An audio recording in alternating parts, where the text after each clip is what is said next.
120. 한국인들은 의료 서비스와 기술에 대한 수요도 높습니다. 그들은 빠르고 효과적인 치료를 위해 기꺼이 많은 돈을 지불할 의향이 있습니다. 게다가 우리나라는 고령화 인구 구조를 갖고 있다. 노인 인구가 늘어나면서 의료 서비스에 대한 수요도 늘어나고 있다. 여성은 한국에서 건강검진을 받게 되었습니다. 미국과 다를 것이 없다고 생각하는 순간 한국인이 다가와서 무슨 말을 하는데요. 이 여성은 너무 놀라서 말도 안 된다고 소리를 칩니다. 과연 이 여성에게는 어떤 일이 있었던 걸까요? 이 내용은 미국인 여성의 SNS 사연을 각색제 구성한 것입니다. 안녕하세요. 미국에서 온 샬럿입니다. 저와 샘은 미국의 샌프란시스코에 살고 있었습니다. 그런데 남편이 한국에서 일하게 되어서 함께 한국으로 오게 되었습니다. 남편 샘은 글로벌한 기업에서 프로그래머로 일을 하고 있습니다. 어느 날 회사가 한국 지사에 새로운 프로젝트를 시작하는데 미국에서 경험이 많은 샘이 그 프로젝트의 관리를 맡아줬으면 했어요. 그래서 한국으로 가서 일을 해달라고 했습니다. 처음에 한국에 가야 한다고 했을 때는 한국에 대해서 아는 것도 없는데 갑자기 이렇게 가자고 하면 어쩌냐고 남편 샘에게 화를 냈습니다. 평생 살아온 미국을 떠나야 하는 게 너무 불안했고 무서웠어요. 하지만 샘은 제게 한국은 생각보다 좋은 나라라며 우리가 함께라면 어떤 환경이라도 괜찮을 거라고 저를 달랬어요. 저도 남편이 아는 사람도 없는 나라에 혼자 가는 건 원하지 않아서 같이 가게 되었습니다. 대부분은 한국 지사에서 해결해준다고 해서 옷과 꼭 필요한 물건들을 트렁크에 넣고 짐을 쌌어요. 그렇게 우리는 미국에서 비행기를 타고 13시간을 날아서 한국 인천공항에 도착했습니다. 인천공항에 도착해서 정말 놀라웠던 것은 생각 이상으로 세련되고 큰 공항이었다는 점입니다. 샌프란시스코도 큰 도시인데 샌프란시스코의 공항과는 비교가 안 될 정도로 공항이 커서 우리를 놀라게 했습니다. 입국 심사도 디지털화가 잘 되어 있어서 빠르고 편리하게 입국 심사를 마칠 수 있었습니다. 입국 심사장을 나가자 인천공항의 특별함을 더 느낄 수 있었습니다. 공항 안에는 곳곳에 한국 전통 한옥의 디자인을 차용한 건물과 음식점들이 있었어요. 한국에 처음 왔는데도 이것이 한국이라는 걸 알 수 있었고 한국만의 분위기를 그대로 느낄 수 있어서 공항에만 있는데도 한국을 관광하는 기분이 들었어요. 게다가 커다란 스크린에는 평면이 아니라 3D를 이용한 입체적인 광고들이 나오고 있었는데 그걸 보고 있는 것만으로 너무 재미있었고 마치 미래의 세계에 있는 느낌이었습니다. 그리고 공항 곳곳에서는 한국의 전통 복장을 한 사람들의 공연도 볼 수 있었고 전통과 함께 미래적인 느낌을 받을 수 있어서 너무 신기했어요. 우리는 한국에 도착하고선 배가 너무 고파서 공항의 식당에 가서 식사하고 선 회사에서 마련해준 숙소로 가자고 했습니다. 한국 느낌이 물씬 나는 식당으로 들어갔습니다. 그곳에서는 정말 놀랍게도 테이블마다 고가의 태블릿이 설치되어 있어서 앉은 자리에서 주문할 수 있었어요. 영어 메뉴도 볼 수 있어서 자리에서 주문하고 바로 카드로 결제까지 되는 시스템을 보고선 미국보다 기술력이 발달했다고 놀랐어요. 한국 식당에서 앉은 자리에서 주문부터 결제까지 다 되는 것만도 놀랐는데 잠시 후에 저희 자리로 로봇이 음식을 서빙해주는 거예요. 정말 귀여운 서빙 로봇이 음식을 가져다 주자 한국의 기술력이 보통이 아니라는 걸 느낄 수 있었습니다. 우리는 미국에서 가끔 먹던 비빔밥을 시켰는데 거기에 더해 한국은 상을 가득 채울 만큼 푸짐하게 반찬이 나오는 거예요. 우리는 혹시 잘못 나온 건가 싶어서 직원분에게 물어봤더니 주문한 음식과 같이 나오는 기본 반찬이라고 했습니다. 한국의 푸짐함이 마음에 무척 들어서 저는 마음껏 음식과 반찬을 먹었는데 음식 맛도 너무 좋아서 행복한 기분이 들었어요. 식사 후에 우리는 공항버스를 타고선 회사에서 임시로 살 수 있게 준비해준 숙소로 향했습니다. 공항버스는 아주 고급스러운 좌석들이 있었는데 정말 편하게 타고 갈 수 있었어요. 버스를 타고 가면서 창밖을 봤는데 창밖에는 뉴욕을 연상시키는 한국의 빌딩 가득한 모습을 볼 수 있었어요. 처음 만나는 한국은 굉장히 발전한 잘 사는 나라의 모습을 하고 있었습니다. 우리는 임시 숙소에서 며칠을 지내고 나서 회사에서 마련해준 집으로 향할 수 있었어요. 회사에서 우리가 살 수 있게 마련해준 집은 아파트였습니다. 처음에 아파트라는 말에 샘과 저는 화가 났어요. 멀리 비행기까지 타고 날아왔는데 고작 준비해준 집이 아파트라니. 이건 말도 안 된다고 생각했어요. 그런데 회사에 가서 항의했더니 회사 직원이 한국의 아파트는 우리가 생각하는 낡고 가난한 사람들이 모여 사는 곳이 아니라 고했습니다. 그래서 우리는 회사의 한국 직원분과 함께 아파트로 가게 되었습니다. 우리는 아파트 단지로 택시를 타고 들어갔는데 창밖을 보고선 너무 놀라고 말았습니다. 한국의 아파트는 미국의 고급 맨션을 생각나게 했어요. 그리고 빌딩 하나가 아니라 여러 개의 빌딩이 모여 있었습니다. 아파트 단지 안에는 헬스클럽도 있고 카페도 있었고 놀이터에서는 평화롭게 아이들이 놀고 있는 모습도 볼 수 있었어요. 집 앞에 내려서 아파트를 바라봤는데 굉장히 고층의 건물이었습니다. 제가 살던 곳에도 높은 맨션들이 있긴 했지만 이렇게 높은 건물이 많지 않았습니다. 그리고 아파트 입구로 갔는데 직원분은 여기는 비밀번호를 치고 들어갈 수 있다면서 번호를 알려주었어요. 현관의 문이 열리고 안으로 들어가자 엘리베이터가 1층에 도착해 있었습니다. 엘리베이터를 타자 빠른 속도로 우리의 집이 있는 층으로 갈 수 있었어요. 집 앞에 가자 한국 직원분은 이건 도어락이라면서 지문 인식으로 문이 열리는 것이라서 아무나 열 수 없다며 우리가 지문을 인식할 수 있도록 해주었어요. 열쇠를 안 쓰는 것에도 놀라웠는데 지문으로 문이 열린다는 말에 더 놀라웠어요.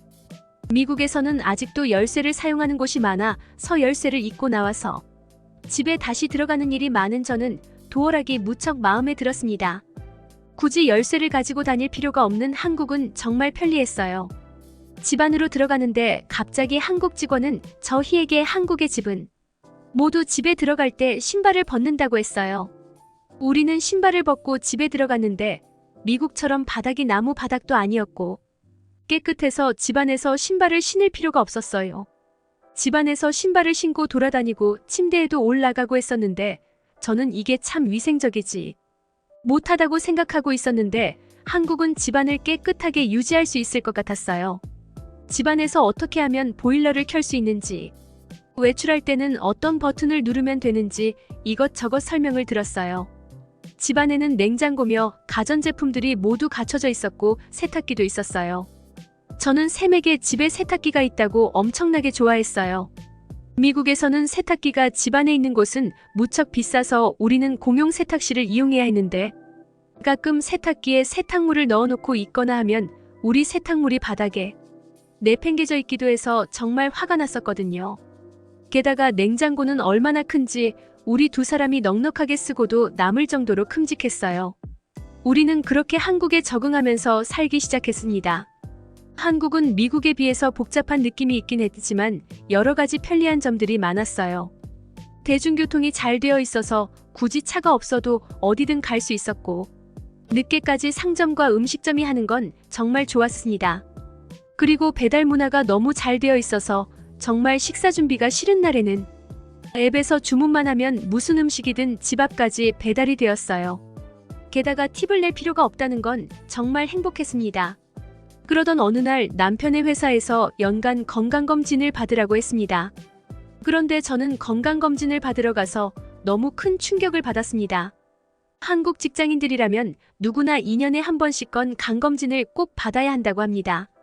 한국은 굳이 아픈 곳이 없더라도 예방 차원의 건강검진을 해야 한다고 했어요. 저는 한국에서 건강검진을 받기 전까지는 그냥 미국하고 비슷한 검진일 거로 생각했습니다. 미국에서는 건강검진을 받기 전에 의사를 만나기 위해서 오래 기다려야 했습니다. 게다가 무료도 아니라서 추가금을 내야 했으니까다. 그리고 건강검진도 기본적인 것들만 점검하는데 혈압을 재고 청진기로 폐의 소리를 듣고 질문을 하고 끝이거든요. 당연히 한국의 건강검진에 대해서도 기대감이 없었어요. 그런데 한국의 건강검진은 제가 상상했던 것을 모두 벗어나는 것들이라서 놀라웠습니다. 한국의 건강검진은 처음에는 혈압을 재고 시력검사를 한 후에 청력검사를 해서 미국하고 비슷하구나 생각을 했습니다. 저는 이제 모든 검진이 끝났다고 생각했는데 갑자기 엑스레이를 찍어야 한다고 하는 것입니까? 다. 그러면서 파자마 같은 걸 입으라고 주는데 정말 편한 옷이었습니다. 마음속으로 옷이 너무 편해서 집에 가져가고 싶다는 생각까지 하게 되었어요. 아무데도 아픈 곳이 없는데 어디가 아픈 곳이 없는지 체크를 하기 위해 엑스레이를 찍어본 적은 미국에서는 결코 없었습니다. 게다가 엑스레이 비용도 엄청 비싸거든요. 직원은 제게 아이패드를 보여주면서 영어로 된 문진표를 작성할 수 있도록 도와줬어요. 그리고 흉부 엑스레이를 찍었습니다. 이게 기본 건강검진에 들어가다니 놀랐어요. 게다가 그 후에 검사들은 더더욱 놀라운 것이었습니다. 혈액 검사를 하고 나서 내시경을 했는데 이 검사를 통해서 암이나 용종이 있을 경우를 대비한다고 했어요. 저는 어떤 공간으로 안내해줘서 갔는데 그곳에서 수면 마취를 했습니다. 그리고 잠을 자고 일어났더니 검사가 끝나 있었어요. 그리고 나서 했던 검사는 자궁과 유방암 검사였습니다. 마지막으로 이에 이상이 있는지 보는 치과 검사로 한국의 건강검진은 마무리가 되었어요. 이 모든 검사를 하는 데 든 시간이 단지 3시간이었다는 것도 엄청난 일이었습니다. 정말 체계적으로 검사 커리큘럼이 짜여 있어서 효율적이었어요. 미국이었으면 이 모든 검사를 받으려면 병원을 적어도 10번을 왔다 갔다가 해야 했을 겁니다. 저는 검사를 하면서 추가 비용이 꽤 많이 나올까봐 걱정이 되었습니다. 하지만 제가 낸 돈은 위내시경을 위해 수면 마취를 선택했는데 그것에 따른 5만 원 외에는 모두 무료였습니다. 제가 수면 마취를 선택 안 했으면 아예 돈이 하나도 나가지 않았을 거라는 말이었어요.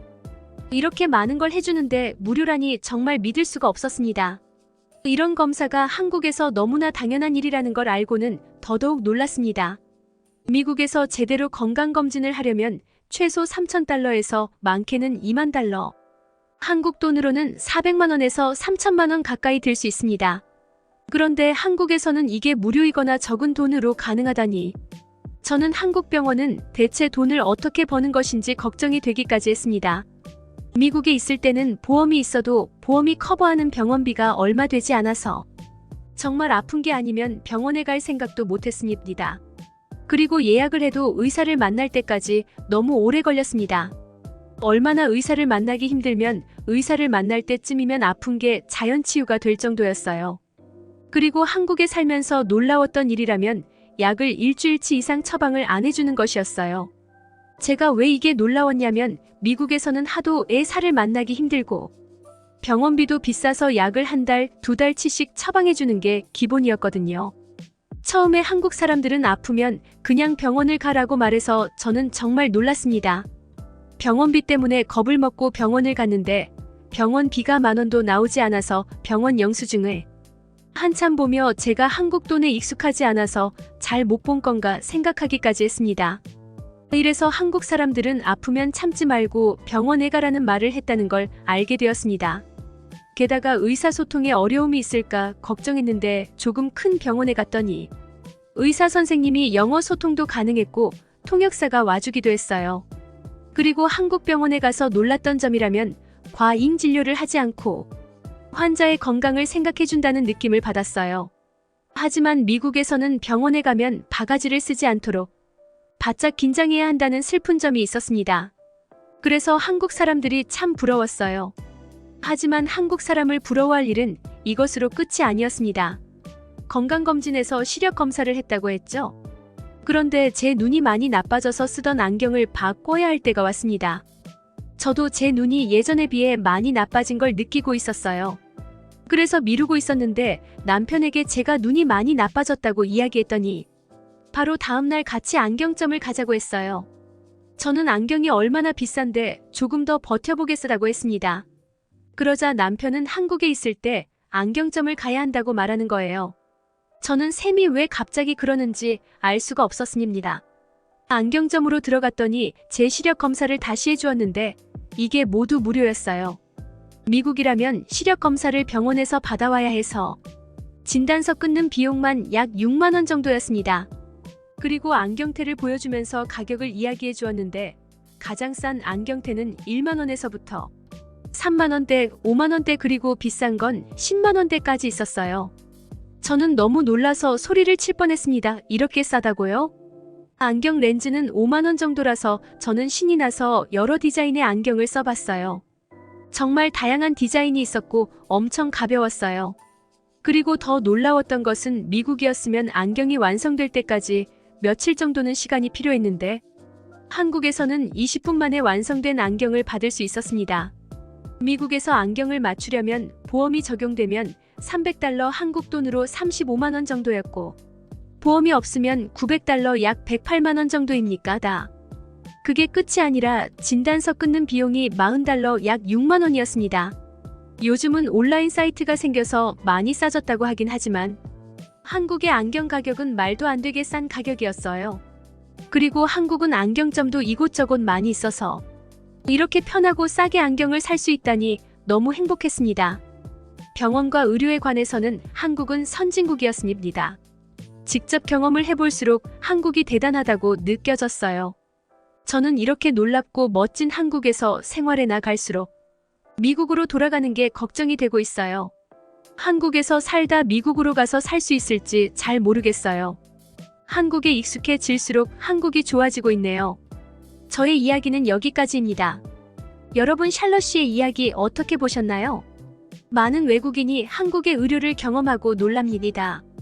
우리에게는 너무 당연한 건강검진마저도 외국인은 충격으로 받아들인다고 하네요.